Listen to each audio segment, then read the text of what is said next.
There's a certain kind of horror that doesn't rely on monsters. It doesn't chase you, it doesn't scream, it simply waits. Suspiria, 1977, is that kind of horror. From its opening frames, the film breaks its contract with logic. Colors don't behave the way they should. Sound is layered, invasive, untraceable. Faces emerge from saturated voids, and time moves not forward, but in slow, pulsing spirals. Dario Argento didn't just direct a film, he constructed a trap made of music, geometry, and subconscious panic. The story, on the surface, is simple.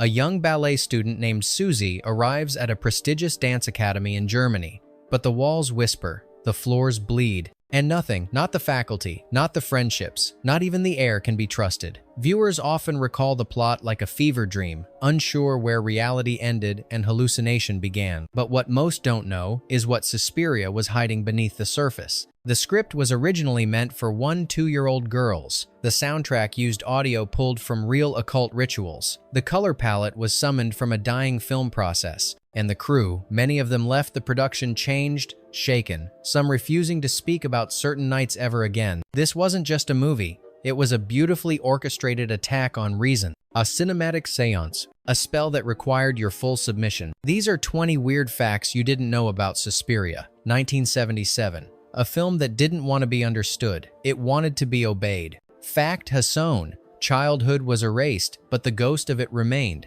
The characters in Suspiria are grown women, but the film wasn't written that way. In its earliest form, Argento's script revolved around a school for girls, not young women aged 12 and under, dancers in training who were meant to experience the horror not as adults in danger, but as children being consumed. Fairy tale logic, Argento called it. But the producers disagreed. The industry couldn't accept a horror film where minors were tortured, stalked, and killed on screen. So Argento compromised on paper. He changed the ages. He hired older actresses, but nothing else changed. He kept the childish dialogue. He kept the architectural proportions designed to dwarf children. He kept the tone, fragile, dreamlike, exposed. The result is disorienting.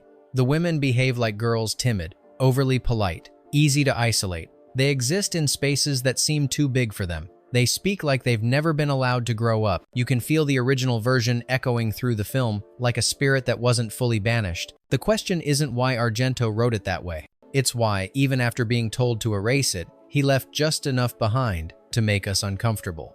Fact #2. The colors weren't real, and that was the point. Suspiria doesn't depict a world, it distorts one. The film's color palette is perhaps its most iconic weapon. Fiery reds, toxic blues, hallways that glow like stained glass windows. But none of it was done with post-production filters. In fact, Argento resurrected a long-dead process from the golden age of cinema, dye transfer Technicolor, which hadn't been used in decades. It wasn't nostalgia, it was alchemy. The process involved layering color dyes directly onto the film stock, frame by frame, allowing Argento and cinematographer Luciano Tovoli to inject each shot with surreal intensity. The results were unpredictable. No two prints looked exactly the same. The reds bled unnaturally. The blues shimmered like gas flames. Skin tones turned ghostly. More than aesthetic, this destabilized the viewer's perception. You weren't just seeing the film, you were being swallowed by it. Modern color grading can try to imitate it, but something's always missing. Because this wasn't digital illusion, it was chemical hallucination. And like any drug, its effects are hard to explain and harder to forget. Fact #3. You're not supposed to know what you're hearing. The music in Suspiria doesn't guide you. It hijacks you. Composed by the Italian prog rock group Goblin, the soundtrack of Suspiria is more than a score. It's an ambient assault, wailing voices, ritualistic percussion, whispers in languages you can't quite place. But what few realize is that not all of it was composed. Argento layered in real audio samples from obscure rituals, chants recorded in Eastern European monasteries, and alleged occult rites. He never released the sources. Some were rumored to come from private collectors, others from exorcisms. A few, no one could identify. Jessica Harper later said she developed insomnia during ADR, automated dialogue replacement, because the audio felt wrong in a way I couldn't name. Other cast members reported similar unease. The sound wasn't designed to match the action. It was designed to undermine it, to make you feel, without warning, that something terrible is about to happen without knowing why. And if fear has a frequency, Suspiria knew how to tune into it. Fact #4. Jessica Harper was chosen by something she didn't understand. Dario Argento didn't hold auditions for the lead role. He had a dream. He saw a woman, young, fragile, wide-eyed, wandering through a hallway made of blood and glass. She looked lost, curious, frightened. When he woke, he remembered her face. Days later, he watched Phantom of the Paradise. It was her. Jessica Harper didn't receive a script, just a phone call, an invitation. Argento told her very little, only that the role would require vulnerability and that she would be stepping into something more like a spell than a story. She accepted, and almost immediately, she felt things slipping. She couldn't sleep. She forgot what day it was. Scenes blurred together. She began having recurring dreams that matched the film's visuals before those scenes were even shot. She described the set as louder than reality and the feeling as not acting, but drifting. Looking back, she said something strange. "I didn't play Susie. I walked into her. So who cast who?" Fact #5. The Academy was a real place with a darker reputation. The facade of the Academy in Suspiria is unsettling, but it didn't come from a soundstage. Filming took place at the Haus zum Walfisch in Freiburg, Germany, a real 16th century building with long-standing rumors of Masonic rituals, alchemical experiments, and unexplained deaths. For locals, it wasn't architecture, it was an omen. Argento chose it not for how it looked, but for how it felt. Narrow corridors, asymmetrical doorways, rooms that echoed too loudly. He added almost nothing, just lighting, color, and silence. What happened inside wasn't all fictional. A grip reportedly refused to enter the basement after hearing voices. A boom operator claimed his equipment shut down each time he stepped into one particular hallway. Jessica Harper was told never to go anywhere alone after midnight, not by production but by the hotel staff. You don't need CGI to create fear. Sometimes, you just walk into it. Fact #6. Everyone spoke a different language. No one understood the film they were in. Suspiria is famously hard to follow, but that confusion wasn't just in the script, it was baked into production. The film's cast was assembled from multiple countries. Some actors spoke English, others Italian, a few knew only German. And Argento? He encouraged this. There was no synchronized dialogue, no shared tone. Each actor worked from their own translation of the script, some accurate, some not. The result was a set where no one fully knew what was going on. Scenes were performed phonetically, conversations were disjointed, emotional beats were guessed, not directed. Argento believed this created an atmosphere of authentic unease because the actors themselves were uncertain, alienated, destabilized. And that's exactly what the audience would feel too. So the next time you hear a character speak in Suspiria and wonder, why does that feel so off? That's not bad dubbing. That's the sound of people lost in a story they never got to read. Fact #7. The soundtrack was played at full volume to break the actors first. On most sets, silence is sacred. On Suspiria, silence was forbidden. Dario Argento didn't want his actors merely acting afraid, he wanted them experiencing fear. So he did something unprecedented. He played ***, goblin score loud, constant, and looping during actual filming. This wasn't just for mood, it was for manipulation. Jessica Harper recalled delivering lines while surrounded by thunderous drums, sharp chimes, and whispers so close she swore someone was behind her. Other cast members described it as being trapped inside a concert they couldn't escape. Sound distorted perception. It invaded memory. Some forgot where they were. Others lost track of the script entirely. Argento didn't stop them. He watched. He believed that when the mind is overwhelmed by stimulus, it becomes porous, suggestible, raw. And if the audience was going to feel like they were being pulled under, the actors had to drown first. Fact #8. The main witch may have been based on a real woman with a cult following. Helena Markos, the Black Queen. The witch behind the Academy's walls was monstrous, shriveled, barely human, but she may have been based on someone who once walked among us. Many believe Markos draws directly from Helena Blavatsky, the co-founder of the Theosophical Society, a mystic whose real-life reputation teetered between revolutionary philosopher and dangerous occultist. Blavatsky claimed to channel hidden entities. She believed in secret schools of magic. She described mothers of pain, tears, and sighs, terms Argento would later borrow almost verbatim. But there's more. Both Hellenists were born in Eastern Europe. Both founded institutions centered around secret knowledge. Both were surrounded by rumors of manipulation, control, and madness. Argento never confirmed the connection.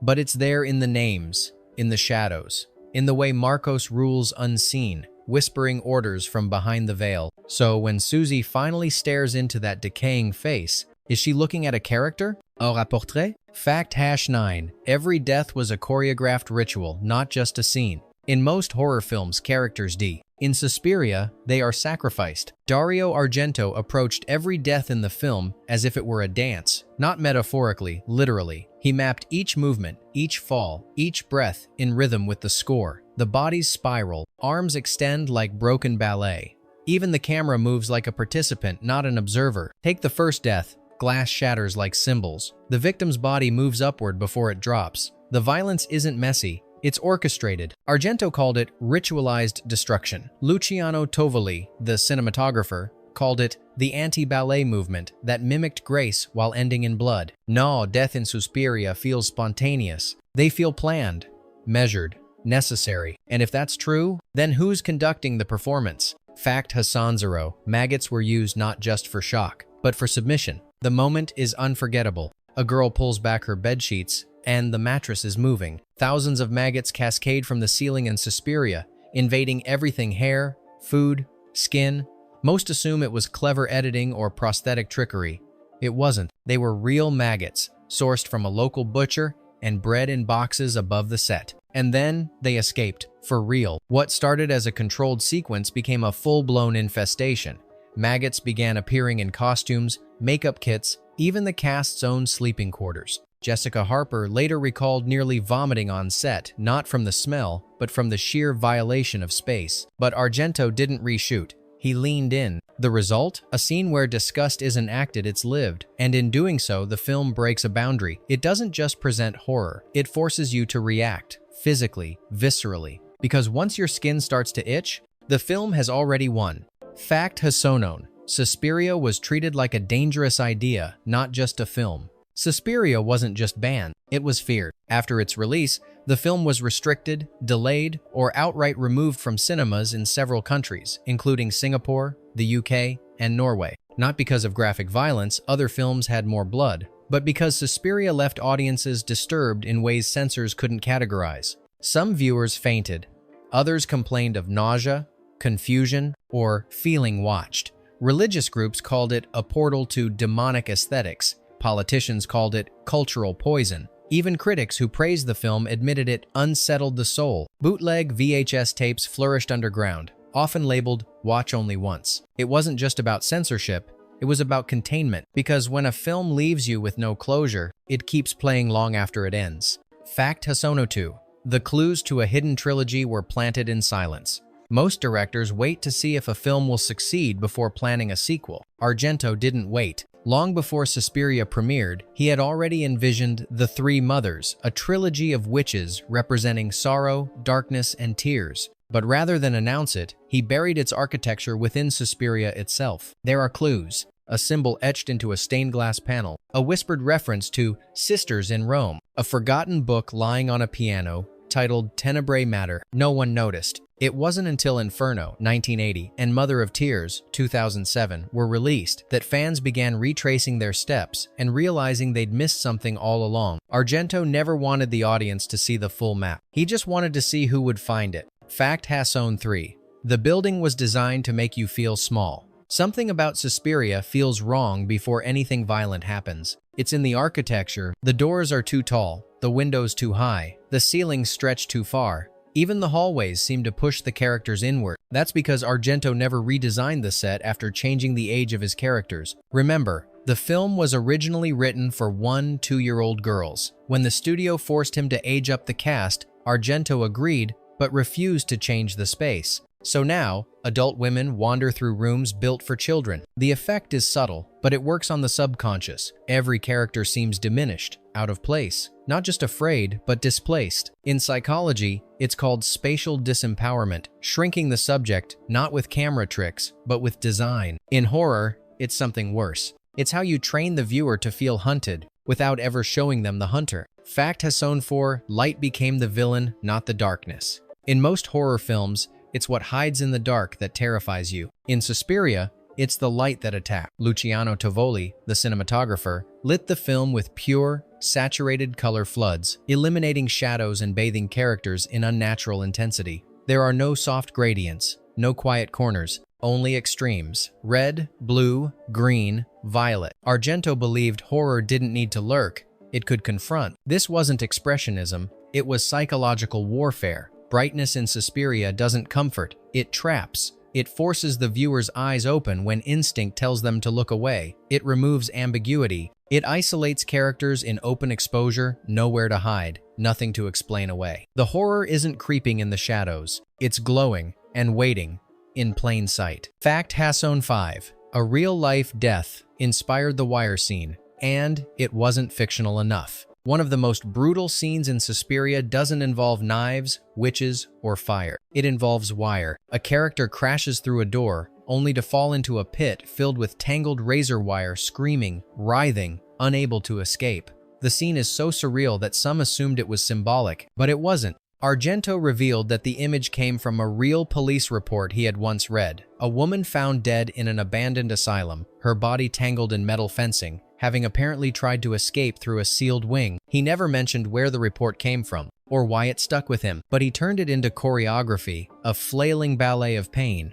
The wire isn't just sharp, it's alive, coiling around limbs, pulling her deeper. It feels more like punishment than accident, and that begs the question, was she running from something, or being offered? Fact Hashonix. The composer didn't follow notes. He followed instincts he couldn't explain. You can't hum the soundtrack of Suspiria. You can only feel it. Claudio Simonetti, lead composer of Goblin, didn't score the film in the traditional sense. He didn't work from sheet music. He didn't follow structured harmony. Instead, he followed something he called nervous energy. The result was a collage of metallic clangs, broken rhythms, reversed whispers, and tones that don't resolve. But what made it truly unsettling was how he created it. Simonetti deliberately used instruments he didn't know how to play. He banged on ancient drums, scraped metal sheets, ran fingers along distorted synthesizers, and recorded in locations like stairwells and crypts, anywhere the air would vibrate strangely. He wasn't scoring fear. He was provoking it. What emerged wasn't a soundtrack, it was a sonic infection. You couldn't escape it.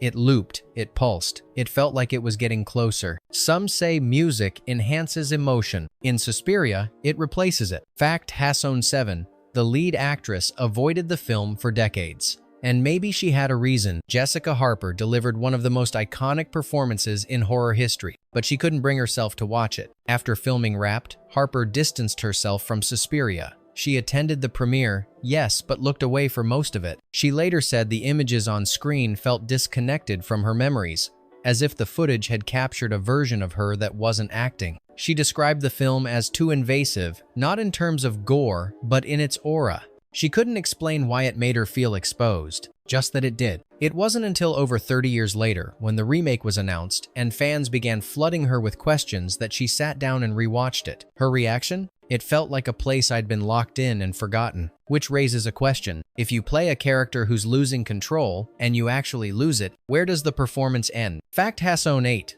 A priest was brought in, not for blessing, but for silence. No one in the crew ever officially confirmed it, but enough whispered about it to suggest it happened. Halfway through production, strange things began to unfold behind the scenes. Sudden illnesses, broken equipment, a fire alarm triggered in an empty soundstage, and most notably a boom operator who abruptly quit after claiming he heard a language he didn't recognize, but understood. The crew began refusing to stay late. The assistant director requested the set be cleansed. Argento, famously skeptical of superstition, reluctantly agreed. A local priest was brought in, not to conduct mass, not to counsel, but to walk the perimeter of the set in silence, reciting prayers under his breath. There's no record of what was said, no footage, no credit roll, but after that night, the disturbances stopped. Was it psychological, coincidence, or had something finally been acknowledged that didn't want its name spoken aloud? Fact Hassanainen.